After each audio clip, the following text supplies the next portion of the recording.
Welcome. There is a game with a strong dilemma. Either you follow a vow to save lives, or become the creature that ends them. Either way, there will be blood. This is the saga of a game named Vampyr. Most vampire stories usually have this vibe of power or evil, but this one starts by making you feel sad. Let me show you what I'm trying to say. These are dark times for the city of London. A viral epidemic takes the lives of the people in the streets, and a great war the lives of the men sent to fight it. And in times like these, rivers of blood attract the worst of men and monsters. Returning to the city as someone that didn't come for blood, but we'll find that changing soon enough. A man named Jonathan Reed, bound to his work and family, unaware of the darkness stalking him. And as the teeth of the monster sink in, Jonathan's life meets a tragic end. But death isn't always the end. In a rotten and forsaken hole somewhere, Jonathan wakes up next to corpses. At this point, everything's a mess, pain, confusion, but worse, there's this strange need. A thirst. As the game gives me control, I drag my body to a presence, a light in the dark, a warm embrace, a heart beating. And before I can do anything, the thirst kicks in. The blood flows and the frenzy takes over, until reality kicks in and poor Jonathan sees who his first victim is, his own sister, Mary. Remember I said this was a sad story? Doesn't stop there. Before there's time to process what happened, someone spots and shoots the grieving brother, forcing him to run. I won't have much of a chance if I don't defend myself, so I grab a rusty machete and go through the combat tutorial. I manage to hide from the hunters, but not the memories. The memory of being powerless to stop the blood from flowing out of the wound he tore on his sister's neck. Or the memories of his return and the whole matter of his own death. What exactly went down is just beyond reach. There's only a voice, and then darkness. And finally, just to add a small hint of misery, I learned that Jonathan was a surgeon in the war, meaning there was already enough nightmare fuel before all of this. And it's just too much, like a fever dream. And that's exactly what Jonathan believes is happening. So a man of logic follows reason. If he dies in the dream, he'll wake up. Except, all that happened was real, and now even death has a different meaning. Maybe it's time for me to get out of here and try to look for some answers. And the timing couldn't be better, seeing the hunters finally found me. Guess it's the perfect opportunity to find out what a vampire can do, so I allow myself to become one with the shadows and discover I can glide from one place to another. There is also a very convenient weapon on the body downstairs, allowing me to stun others to then drink their blood in the middle of combat. And if finding others to drink blood from gets tricky, there's always rats. Ugh. Escaping the hunters again, I find a body that may point me on the direction of the vampire that killed me. Thanks to my medical knowledge, I find that this person didn't die that long ago and their wounds were made by an actual animal or a weapon. Then using my newfound vampire senses, I can follow the blood and see where it leads me. Strangely enough, to the local pub, where everyone is acting shady until I get a hint to go upstairs. There's people talking, but they found me. As I open the door, I'm crushed by the image of a cross, but a nice vampire cliché. The man holding it isn't very intimidated by the idea of talking to a vampire, and after I tell him I'm just looking for answers, turns out to be friendly. Doesn't give me answers, tries to point me to the barkeep instead, but is friendly. Now, the barkeep isn't as friendly, but a vampire can persuade people to say the truth by using hints from people that know them. Oh, and apparently it seems the better you know people, the better they taste. Right, I'll get to that later. For now, I have to find William Bishop, a man that has been acting sick lately.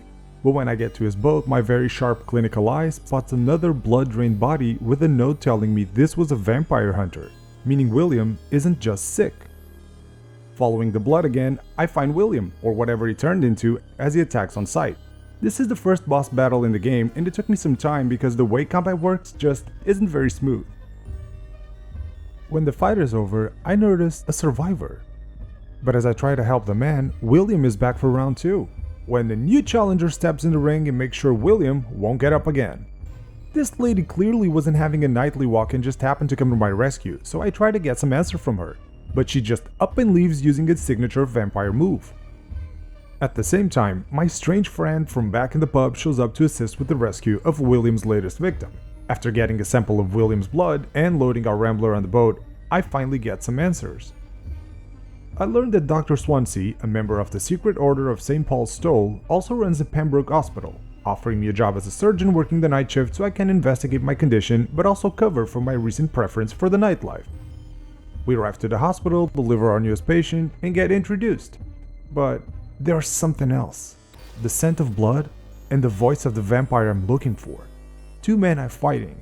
One is killed and thrown in the water and the other is badly hurt. A criminal, and the voice tempts me into taking a bite. Who would miss him? It's hard not to think about it because drinking the blood of the characters I meet gives me a massive amount of experience, making my life easier in combat. So maybe I should, right? And seeing how weak this guy is, it's going to be really easy to just use my mind control power. Now, this man's fate is sealed. No free will left to scream for help, just being taken to the shadows. Sure, there will be consequences, after all this will be the first victim, but the blood will make me stronger. All that's left to do is take a bite. But I won't do it. See, it's not because of consequences or because Jonathan will be even more miserable. It's also because the game kinda gives away that killing the people in the city isn't a good thing. Right there in the new game screen. So maybe I'll try this the hard way and prove Jonathan's point. After all, the man's a doctor. He's here to save lives. And to do just that, I gotta cure people, going around the hospital and other places to recover ingredients for the treatments. Then it's just a matter of checking what's wrong, create a remedy, and deliver. Maybe I can pull instant diagnostics because I can smell it in the blood. And just like before, there will be some random dead bodies that I can use my medical knowledge to do some forensics for some side quests. But medicine isn't my only skill. Going back to the workbench at the hospital, I can create a serum to help me heal, but I can also upgrade my weapons. Seeing I decided that I won't take a bite out of my patients, it's all down to getting more damage and choose what type of stats to improve. And the game has a lot of weapons to upgrade, but if I can't find one I like, there's always a merchant to talk to. Also, the hospital isn't the only safe house I get. There are some abandoned houses on the map that I can use for upgrading and so on, instead of always going back to the same place. Which leads me to the most important thing to do on a safe house: sleeping. This is how I can get new vampire powers, and this is also how I notice how hard the game will be if I don't start biting people for their blood. And the game doesn't get any easier. Proof of that is when my new boss asks for a favor. One of the hospital's main benefactors is being blackmailed. That's right, the vampire lady that didn't want to answer my questions before. Seems like she got a deal like the one I got, but whoever is blackmailing her might come after me, so I use my powers to sneak up on the people behind it. One of the nurses is definitely involved, but I need to be sure. My best bet is to chase the man she was talking to down the sewers. Up to this part of the game, I'm fighting the lowest of supernatural enemies and a couple of low-rank vampire hunters. Then suddenly, tracking the man down becomes tracking his blood, which can't be a good sign. And why would Jonathan pull out a sword like that? Oh, and that's what I meant. The game starts pulling monsters and veteran hunters out of nowhere, and I just wasn't strong enough. But this fight is doable, and I find a secret note. This is how Jonathan gets dragged into a conspiracy between secret societies of both men and vampires while fighting back an epidemic and hunting the vampire that turned him into one. And that's Vampyr, walking the shadows of the streets of old London, solving mysteries and trying not to bite everyone, with the only downside being how awkward the combat system feels, until it starts making sense. Yet, the point remains. Playing as a vampire doctor on the path of bloody vengeance is awesome.